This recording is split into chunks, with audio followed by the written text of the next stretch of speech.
नमस्ते। उम्मीद है आप बढ़िया होंगे। आइए शुरू करते हैं अपनी क्लास को। सबसे पहले पैसेज करेंगे, तो पैसेज को करने से पहले जान लेते हैं पैसेज करेंगे कैसे। फर्स्ट लिखा हो क्वेश्चन पहले पढ़ लें, फिर पैसेज देखिए। पहले अपने को क्या करना है, क्वेश्चंस को पढ़ना है। कौन से क्वेश्चन? जो पैसेज में आपके क्वेश्चंस पूछे गए हैं, पहले हमें उन क्वेश्चंस को पढ़ना है, उन क्वेश्चन को समझना है। क्योंकि हमें पैसेज में क्या दिया गया है, कितनी सारी बातें हैं, उनका क्या मतलब होता है, वो हमें जानना बिल्कुल जरूरी नहीं है। हमें जानना ये जरूरी कि हमारे जो पैसेज में जो क्वेश्चन पूछा गया है उसका मतलब क्या है। सबसे पहले अपने को क्वेश्चन को पढ़ना है और क्वेश्चन के बारे में जानना है कि क्वेश्चन क्या पूछ रहा है। पहले सवाल पढ़ लीजिए, यानी जो आपसे पूछा गया है ना, कि आप पहले प्रश्न को पढ़ना आपका पहला काम है कि आप पहले सवाल को पढ़ेंगे। जितना जल्दी और जितना बेहतर आप सवाल को समझ पाएंगे, उतना बढ़िया आप आंसर दे पाएंगे। जल्दी जल्दी मत पढ़िए कि आप, है ना, पैसेज जो है उसमें जो क्वेश्चन दिए गए हैं आप उनको जल्दी जल्दी मत पढ़ने का प्रयास करिए। आप आराम से क्वेश्चन को समझिए, ठीक है। हर लाइन का हिंदी में मतलब सोचिए, क्योंकि हम हिंदी मीडियम में हैं तो हमको हिंदी में मतलब सोचना होगा कि इसका हिंदी में मतलब क्या होता है। उसके लिए हमने पहले ही वोकैब क्लासेस आपकी करा दी हैं, तो आपको उनको देख लेना है।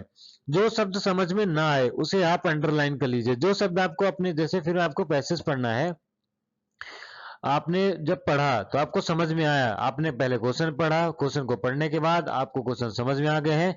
जो क्वेश्चन आपको समझ में नहीं आ रहा, जो वर्ड आपको समझ में नहीं आ रहा, आप उसको अंडरलाइन कर लीजिए, उसको समझिए। गोल हमारा समझना है, रटना नहीं। हमें क्वेश्चन को समझना है अच्छे तरीके से, और उसको क्या करना है, रटना नहीं है। पैसेज में वही लाइन ढूंढिए। आप पैसेज में हमको क्या करना है कि वही लाइन ढूंढनी है जो हमारे क्वेश्चन में पूछी गई है। अगर हम वही लाइन ढूंढ पाएंगे तो हमारे ज्यादातर आंसर क्या होंगे, सही होंगे। ज्यादातर आंसर आपके क्या होंगे, सही होंगे। ज्यादातर जो आंसर पैसेज में ही होता है। आपको जितने भी क्वेश्चन दिए जाएंगे, पैसेज में पूछे जाएंगे, उनके सभी आंसर आपको पैसेज में ही मिलेंगे। और ये सारी चीजें मैं आपको आज एक पैसेज में करके भी दिखाऊंगा, और सारी चीजें तो आप बने रहिए सेशन में। खुद से मत बनाइए, आपको आंसर खुद से नहीं बनाना है, खुद से कोई क्रिएट नहीं करना कि आपने अपने मन से कोई आंसर बना दिया। आपको आंसर पैसेज से ही उठा के लिखना है। आसान भाषा में शॉर्ट आंसर लिखिए, छोटे छोटे आंसर लिखिए। बहुत बड़े लंबे चौड़े आंसर लिखने की आवश्यकता नहीं है। जो पैसेज में आंसर दिया गया है आपको वही आंसर लिख देना है। बिल्कुल बुक लैंग्वेज जरूरी नहीं है। सिंपल इंग्लिश में लिखिए, पूरा सेंटेंस बनाकर लिखिए। एग्जाम्पल ये आपके सामने दिए गए हैं। तो उम्मीद है कि आपको पैसेज कैसे करना है ये आपको समझ में आ गया होगा, ठीक है। अब उसके बाद यहाँ पे देख लेते हैं, नोट्स बनाते समय ये ध्यान रखें। क्या ध्यान रखें? केवल मुख्य पॉइंट लिखिए। सबसे पहले नोट्स बनाने के लिए आपको पैसेज को पढ़ना पड़ेगा। कम से कम 1 से 2 3 बार आप पैसेज को पढ़िएगा और उसको मीन समझने की कोशिश करिएगा। नोट बनाते समय को करना क्या है कि मुख्य पॉइंट लिखने है। पूरा पैसेज कॉपी नहीं कर देना कि पूरा पैसेज उतार के आप उसमें लिख दें नोट्स में। आपको 4 से 5 छोटे छोटे पॉइंट बनाने हैं। उस पॉइंट का मतलब ये होगा कि आप उन पॉइंट में जितना भी आपने उस पॉइंट में लिखा है उन उतना पढ़ करके उस पूरा पैसेज का मतलब अपने को समझ में आ जाए। यही होता है नोट्स बनाना, यानी इंपॉर्टेंट पॉइंट लिखना। ऐसे पॉइंट लिखना जिससे कम शब्दों में अपनी सारी बातों को समझाना ही आपका नोट्स कहलाएगा। नोट्स क्या है? शॉर्ट और इंपॉर्टेंट पॉइंट्स लिखना, छोटा और महत्वपूर्ण बिंदु लिखने उसके बारे में। हर दिन अपने को प्रैक्टिस करनी पड़ेगी। एक पैसेज सॉल्व करेंगे तभी अपने को सुधार कर पाएंगे। पहले खुद करिएगा, फिर आंसर उसके देख लीजिएगा। गलतियां नोटबुक में लिखिए, है ना। जो भी आपने गलतियां की उसको लिखिए, और रोज थोड़ा थोड़ा पढ़ेंगे तो डर हमारा क्या होगा, खत्म हो जाएगा। स्पेशल एडवाइस रहेगा हिंदी मीडियम के लिए कि पहले हिंदी में समझो, फिर इंग्लिश में लिखने की कोशिश करो। ग्रामर परफेक्ट नहीं, सेंस इंपॉर्टेंट है। जरूरी नहीं कि आप सारी ग्रामर आप सही कर पाएंगे, आपको उसका सेंस जरूरी है, आपको उसका मतलब जरूरी है कि आपने उसका सही मतलब दिया है। तो उम्मीद है कि आपको ये समझ में आ गया होगा। धन्यवाद। आइए आगे देखते हैं। ये है आपका आज का पैसेज। तो हमको पैसेज को बिल्कुल भी नहीं पढ़ना है, यहां से हम शुरुआत नहीं करेंगे। हम शुरुआत कहां से करेंगे? अपने क्वेश्चंस में। पहला क्वेश्चन है हमारा, learning and improving English depend on. Learning यानी सीखना, इंप्रूविंग यानी सुधार करना, इंग्लिश यानी भाषा है आपकी, इंग्लिश लैंग्वेज, डिपेंड यानी निर्भर करना। आपको ये भी ध्यान रखना है कि डिपेंड के साथ हमेशा ऑन प्रीपोजिशन यूज होता है, और ये जो है ये फिक्स प्रीपोजिशन के अंतर्गत आते हैं। तो डिपेंड ऑन का मतलब होता है किसी चीज पर निर्भर होना। तो लर्निंग एंड इंप्रूविंग इंग्लिश, सीखना और इंग्लिश में सुधार करना निर्भर करता है। ये हमारा पहला सवाल है। तो किस पे निर्भर करता है देखेंगे यहाँ पे, ठीक है। और ये है ना, पहले फिर दूसरा क्वेश्चन समझ लेते हैं। दूसरा क्वेश्चन हमारा क्या पूछ रहा है, what is essential when you learn English. क्या जरूरी है जब आप क्या कर रहे हैं, भाषा को सीख रहे हैं, जो इंग्लिश लैंग्वेज है उसको जब सीख रहे हैं तो क्या जरूरी है। ये हमारा दूसरा सवाल कह रहा है। तीसरा सवाल क्या कह रहा है, what is often confusing for learners, कि लर्नर्स जब सीखता है ना, जब कोई व्यक्ति इंग्लिश लैंग्वेज सीखने का प्रयास करता है तो उसको क्या कंफ्यूजिंग करता है, ठीक है ना। ये हो गया आपका तीसरा सवाल। विच ऑफ दीज है similar meaning of a company, a company का जो मतलब क्या होता है, कंपनी का मीनिंग क्या होता है, सिमिलर मीनिंग क्या होता है, वो हमको जानना है। One can learn and improve English by living in English speaking community, हम इंग्लिश को सीख सकते हैं और सुधार कर सकते हैं कि इंग्लिश स्पीकिंग कम्युनिटी में जहां इंग्लिश बोली जाती है, क्या वहां रह करके हम इंग्लिश को सुधार कर सकते हैं। ये सारे प्रश्न आपके हैं, ठीक है। तो उम्मीद है कि आपको ये समझ में आ रहा होगा। चलिए पहला क्वेश्चन देख, तो यहाँ पे learning and improving English depend on, तो अब अपने को ये वर्ड मैच करने कि लर्निंग इम्प्रूविंग ये वर्ड कहाँ लिखे, इंग्लिश डिपेंड ऑन, ये सारा कुछ अपने को देखना है। How you best improve your English depend on, ये देखिएगा कि ये डिपेंड ऑन ये मिला ना अपने को, depend on where you live and particularly on whether और not you live in an English speaking community. क्या कह रहा है कि डिपेंड करता है कि आप क्या है कि reading a lot of English book, पहला है choosing difficult, living in an English speaking community, both both option number D क्या है, बोथ ए एंड बी, तो बोथ ए एंड बी नहीं है, living in an English speaking community, ये आपका option है। कि हम अपनी भाषा को, इंग्लिश लैंग्वेज को निर्भर करती है आपकी सीखना कब, जब आप इंप्रूव करते हैं, कब, जब आप इंग्लिश स्पीकिंग कम्युनिटी पे रहते हैं। तो ऑप्शन नंबर फिफ्थ भी कुछ ऐसा ही पूछ रहा है, कह रहा है कि क्या हम जहाँ पे इंग्लिश स्पीकिंग कम्युनिटी पे रह के अपनी भाषा को लर्न और इम्प्रूव कर सकते हैं, तो बिल्कुल ट्रू। तो दो क्वेश्चन आपके मिल चुके हैं, तीसरा सॉरी पहला और पांचवा आपका ऑप्शन मिल गया, आपको दोनों पता चल गया। फिर अगला क्वेश्चन है what is essential when you learn English, तो जरूरी क्या है, क्या जरूरी है आपको जब आप वो सीख रहे हैं, यहाँ पे जरूरी है if you hear spoken day by day mix English speaking on the whole and word, यहाँ पे देखिएगा एक वर्ड, ये कंफ्यूजिंग सा कुछ पढ़े थे ना अपन कि हाँ ये what is often confusing for learners, कि लर्नर्स को क्या कंफ्यूजिंग करता है, to have the whole language poured over at once, यहाँ पे ये है option number B, whole language poured over, ठीक है, ये आपका तीसरा हो गया। चौथा देख लीजिएगा, दूसरा भी होल्ड पे रखते हैं, वो which of these have similar meaning company, company का मतलब होता है गो विथ, यानी किसी के साथ रहना, ठीक है, चौथा हो गया। दूसरा देख लीजिए what is essential when you learn English, तो हमको क्या जरूरी है, हमको क्या जरूरी है जब हम इंग्लिश को लर्न कर रहे हैं, तो क्या जरूरी है देखिएगा। other hand experience it will also, if you learn English speaking English whole one advantage after confusing to have language to a company or later it will also gradual English book in which you interested the essential, ये to read a lot of is essential, तो क्या जरूरी है, to read a lot of difficult English book, यहाँ पे दिया गया था to read a lot of is essential, ठीक है। आपको क्या है कि आपको बहुत सारी बुक को पढ़ना पड़ेगा, है ना, the sort of English book in which you interested to read a lot of is essential, आपको बहुत सारा कुछ पढ़ना पड़ेगा। तो देखिएगा, है ना, आपने पहली बार किया होगा तो आपको मुश्किल लग रहा होगा, ठीक है, लेकिन ये मुश्किल नहीं है। आपको क्या करना है कि आपको हर दिन प्रैक्टिस करनी है और इस सेशन को कंटिन्यू करना है अपने एग्जाम तक। आपको ये सारी चीजों का आप जब करेंगे तो आपको खुद ही फायदा होगा। तो उम्मीद करता हूं कि आपको ये समझ में आ गया होगा। अगला पैसेज मैं आपको होमवर्क के रूप में दे रहा हूं, इस पैसेज को आप खुद बनाएंगे, इस पैसेज को आप खुद बनाएंगे और इसका आंसर आप कमेंट बॉक्स में देंगे और बताएंगे कि है ना, आप फिर अगले क्लास में अपन इसका आंसर जो है मैच कर लेंगे। आप फिर आप बताइए कितने नंबर आपने किया है, कितने सही है कितने गलत है आपके, ठीक है। इस वीडियो को पॉज करिएगा, इस क्वेश्चन को करने का प्रयास करिएगा, है ना। लैंड फॉर्म इज लद्दाख, ये सारा कुछ आपको यहीं पे मिल जाएगा, ठीक है। फिर अगला है हमारा नोट्स, ठीक है। अब अगला टॉपिक है हमारा क्या, नोट्स। अब नोट्स बनाना है, नोट्स देखिएगा कैसे बनाएंगे, उधर पहले चर्चा कर लिए हैं कि शॉर्ट पॉइंट लिखना है, तो देख लीजिएगा। Biogas is mixture of methane, carbon dioxide, hydrogen and hydrogen sulphide. तो पहला ही पॉइंट है, biogas is a mixture of gases like methane, carbon dioxide, hydrogen and hydrosulphide. ये आपका पहला पॉइंट हो गया, फर्स्ट में ही आपका पहला पॉइंट हो गया। पर ज्यादातर जो हमको प्रयास करना है ना कि हमको फर्स्ट लाइन में, अगर फर्स्ट या सेकंड लाइन के जो अपने को पॉइंट मिलते हैं ना, उसको फर्स्ट में ही लिख देना है। अपन उसको दूसरे तीसरी लाइन पे, तीसरे चौथी लाइन पे लिखने का प्रयास करेंगे, ठीक है। फिर यहाँ पे अगला पॉइंट क्या है कि methane is the main gas present in biogas and it is responsible for energy production.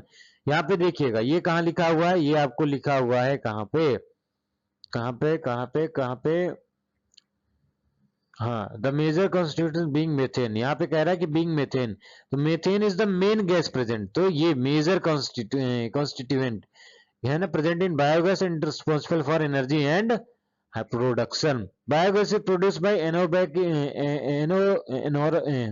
sorry anaerobic degradation of animal waste and sometimes plant waste। तो यहाँ पे देखेंगे कि anaerobic degradation means break down of organic matter by bacteria, तो इससे मिलकर बना है। ये क्या कह रहा है कि biogas is produce by anaerobic degradation of animal waste in the presence of water, ये आपका दूसरा पॉइंट हो गया है। ठीक है, anaerobic degradation means the break down of organic matter, ये आपका यहाँ पे हुआ था। ठीक है, फिर water is necessary for the production of ये। ठीक है, तो यहाँ पे देखेंगे कि आप ये water is presence of water. ठीक है, ये यहाँ पे biogas is a clean non polluting and low cost fuel, कहाँ पे लिखा हुआ है ये biogas is non polluting clean and ये। तो आपने देखा कि आपको शुरू में ही सारे पॉइंट मिल गए हैं, देखिएगा है ना, ये सब पहले से बना हुआ है। तो आपको लग रहा होगा सर है ना पहले से इधर बना था फिर आपने इधर पढ़ पढ़ के बता दिया। देखिए आपको ऐसा नहीं करना है, आपको करना क्या है कि पहले एक दो बार पैसेज को पढ़ लेने हैं, फिर आपको जो इंपॉर्टेंट पॉइंट समझ में आएगा। अब बोलोगे सर हमसे इंग्लिश ही पढ़ते नहीं है तो हमसे समझ में क्या आएगा, तो उसके लिए क्या करिए है ना, एक पॉइंट से दूसरे पॉइंट तक उठा करके लिख दीजिए और समझ के थोड़ा बहुत प्रयास करिएगा, धीरे धीरे बन जाएगा। अपन हर दिन क्लास में आप जुड़े रहेंगे तो वैसे भी आप है ना नोट्स वगैरह बनाते आपसे बनने लगेगा। ठीक है, तो ये अगला पैसेज आपको खुद दिया गया है, ये आपको खुद से बनाना है, तो उम्मीद करता हूँ कि आप ये बनाएंगे और पैसेज को करके अपने इसका जो आंसर है आप कमेंट बॉक्स में देने का प्रयास करिएगा। यहाँ पे टाइटल वगैरह सब कुछ आपको बनाना है। ठीक है, अब आ जाएंगे हम ग्रामर सेक्शन में, सेक्शन नंबर सी में। देखिएगा फर्स्ट कह रहा है आपका सनराइजेज इन द ईस्ट, तो आपको पता है जो चीजें क्लियर हैं, जिन चीजों के बारे में अपन फिक्स होते हैं, जिनके बारे में अपने को पहले से जानकारी होती है, तो वहां पे क्या लगाते हैं द का यूज करते हैं। किसका यूज करते हैं द का, तो the sunrises in the east हो गया। फिर है दूसरा क्वेश्चन देखिए, I did not by mangoes, तो आपको ध्यान रखना है कि यदि आपने मेरी है ना ग्रामर की क्लास नहीं देखी तो आप सबसे पहले मेरी ग्रामर की क्लास देख लीजिएगा, जिसमें आपको बेसिक ऑफ जो इंग्लिश ग्रामर है वो यहाँ पे बता दिया गया है। अब है ना सम हो गया, एनी हो गया, मच, मैनी, फ्यू या फ्यू, ये सब कुछ अपन है ना प्रैक्टिस करके ही सीख लेंगे, है ना। बहुत ज्यादा जरूरी नहीं कि हम क्लास करें, हर चीजों की क्लास करें। देखिएगा जो हमारे क्वेश्चन में PYQs हैं हम उन्हीं को करके थोड़ा सा समझ लेंगे। यहाँ पे the sunrise in the east हो गया, क्योंकि हमारा जो सन है वो एक है और हमारा क्लियर है, मतलब हम उसके बारे में जानते हैं। तो दा का जो यूज होता है जिन चीजों के स्पेशल चीजों में, जिन जो चीजें कंफर्म है, जो चीजें पहले से स्पेसिफाई है, उनके लिए हम क्या लगाते हैं दा का यूज करते हैं। दूसरा देखेंगे I did not by mangoes, तो यहाँ पे आपको याद रखना है कि यदि आपका सेंटेंस निगेटिव है तो आपको वहां पे एनी का यूज करना है, अगर पॉजिटिव है तो सम लगाना है। क्या है, निगेटिव था डिड नॉट लिखा था तो हमको एनी लगा देना है बस, और पॉजिटिव रहेगा सिंपल सेंटेंस रहेगा तो सम लगाएंगे। ठीक है, ही इज इंजीनियर, यहाँ पे देखिएगा ये जो इंजीनियर वर्ड है ना वो साउंड कैसा कर रहा है, वॉवेल साउंड कर रहा है। आपको ध्यान रखना है कि ए और जो एन का यूज कहाँ होता है, ए का यूज वहां पे होता है जब आपका जो वर्ड है ना वो साउंड करता है कॉन्सोनेंट की तरह। जैसे हो गया कार, कार पे आपने देखा का है, ये क्या है आपका कॉन्सोनेंट हो गया।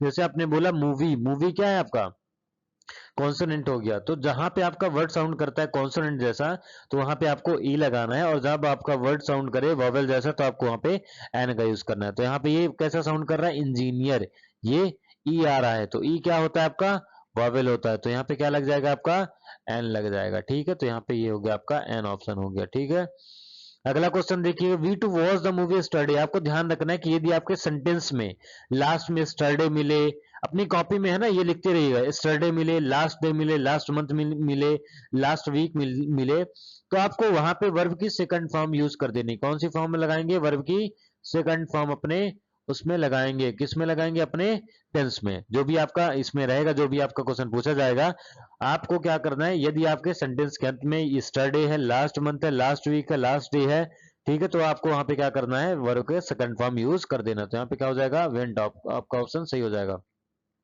फिर आप देखेंगे मच और मैनी का यूज, मच और मैनी का यूज मैं समझा देता हूँ। देखिए मच का जो यूज है वो आपका वहां पे करते जब आपका जो जहां पे आपकी चीजें काउंटेबल है, यानी जिन चीजों को आप गिन सकते हैं ना वहां पे आप मैनी लगाते हैं, और जिन चीजों को आप नहीं गिन सकते हैं, जैसे आपका ऑयल हो गया, वाटर हो गया, मिल्क हो गया, शुगर हो गया, इन चीजों को आप नहीं गिन सकते हैं।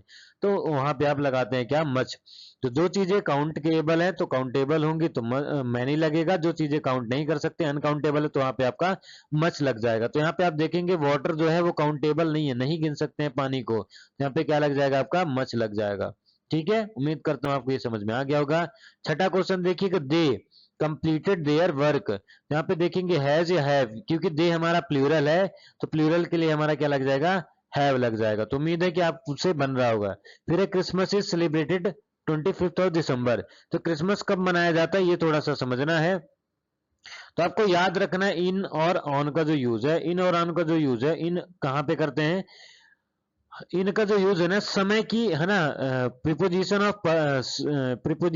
ऑफ जो इनका जो यूज है, प्रीपोजिशन ऑफ जो है आपका प्लेस एंड टाइम के लिए इनका यूज करते हैं। इनका जो यूज है प्लेस एंड टाइम के लिए, जब समय की लंबी अवधि, जैसे महीने है, साल है, मौसम है, सुबह है, शाम है, तो वहां पे अपन क्या लगाते हैं, इन। जैसे इन मार्च हो गया, इन 2024 हो गया, इन द मॉर्निंग हो गया। लेकिन जब हमारा फिक्स है, जब हमारा क्या है कि जब हमारी कोई चीज क्या है कि क्लियर है ना, विशेष दिन और तारीखें हैं, मतलब चीजें जैसे 25th ऑफ दिसंबर को ही क्रिसमस मनाया जाता है, 2nd ऑफ अक्टूबर को ही गांधी जयंती मनाई जाती है, अहिंसा डे, नॉन वायलेंस डे मनाया जाता है। तो जो चीजें आपकी क्लियर हैं, विशिष्ट हैं, तो उनके लिए हम क्या लगाते हैं, ऑन लगाते हैं। तो यहाँ पे अपना क्लियर है कि 25 दिसंबर को ही मनाया जाता है क्रिसमस, यहाँ पे क्या लग जाएगा आपका, ऑन हो जाएगा। तो उम्मीद है कि आपको ये सारे ऑप्शन समझ में आ गए होंगे। और जो चीजें आपसे नहीं बनी है ना, तो आपको अपनी कॉपी में लिख लेना है, ठीक है। फिर अगला देखिएगा, ये है आपके सेंटेंसेस इंप्रूवमेंट, इसको आपको समझना है, इसको आपको करना है। देखिएगा, सबसे पहले मेरी बात एक समझिएगा, जैसे आप किसी भी सेंटेंस को चेंज करना चाहते हो, किसी भी, जैसे निगेटिव बनाना है, इंट्रोगेटिव बनाना है, किसी टेंस में ही चेंज करना है, तो आपको सबसे पहले उसको पहचान करना पड़ेगा कि ये जो टेंस है ना किस टेंस का है, ये जो सेंटेंस लिखा है वो किस टेंस का है। इसके लिए सबसे पहले आपको पता होना चाहिए हेल्पिंग वर्ब के बारे में, और दूसरा आपका टॉपिक है, पता होना चाहिए आपको मेन वर्ब के बारे में। आप ये पता कैसे करेंगे, तो यहाँ पे देखिएगा, सबसे पहले अपने को हेल्पिंग वर्ब जाना है। तो क्या यहाँ पे आपको कोई हेल्पिंग वर्ब दिख रही है, हेल्पिंग वर्ब कौन होती है, do, does, was, were, am, are, ये सब आपकी हेल्पिंग वर्ब है, हैज, हैव, ये भी। तो आपने देखा यहाँ पे कोई has, have, did, do, does ऐसा कुछ नहीं लिखा हुआ है। तो अब हम देखेंगे मेन वर्ब, हेल्पिंग वर्ब नहीं मिले तो इसको क्रॉस कर दीजिएगा।